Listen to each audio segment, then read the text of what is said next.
చెక్క గరిటెకు మోక్షం. పేదరాశి పెద్దమ్మ. పూటకూళ్ల ఇంటిలో వంటలకు ఉపయోగించే గరిట ఈనాటిది కాదది.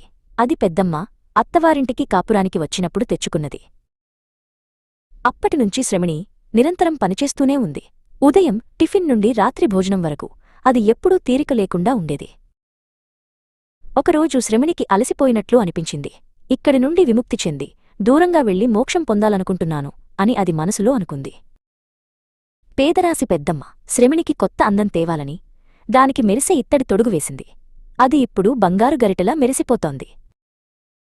ఒకరోజు అర్ధరాత్రి వినయ్ అనే దొంగ పేదరాశి పెద్దమ్మ ఇంటిలోకి గోడ దూకి వచ్చాడు. అతనికి దొరికినవన్నీ మూటగట్టుకుని వంటింట్లోకి వచ్చాడు. వంటింట్లో ఏదైనా మిగిలి ఉంటే తినేసి పోదామనుకున్నాడు. మట్టికుండలలోని మిగిలిపోయిన వంటలన్నీ ఒక కంచంలోకి వేసుకుందామనుకున్నాడు. అప్పుడే ఆ పక్కనున్న శ్రమిణిని చూశాడు.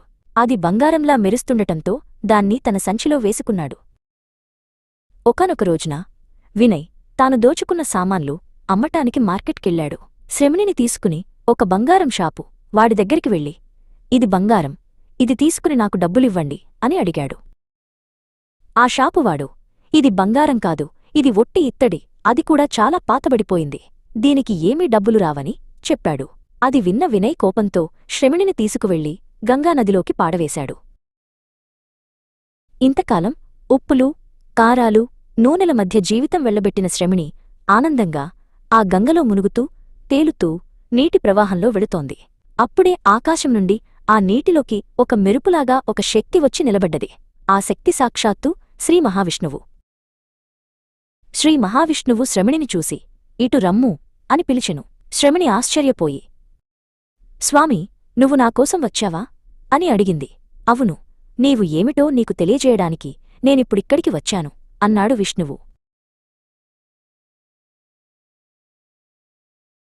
అదేంటి స్వామి, నేను చెక్క గరిటను కానా అని అడిగింది శ్రమిణి.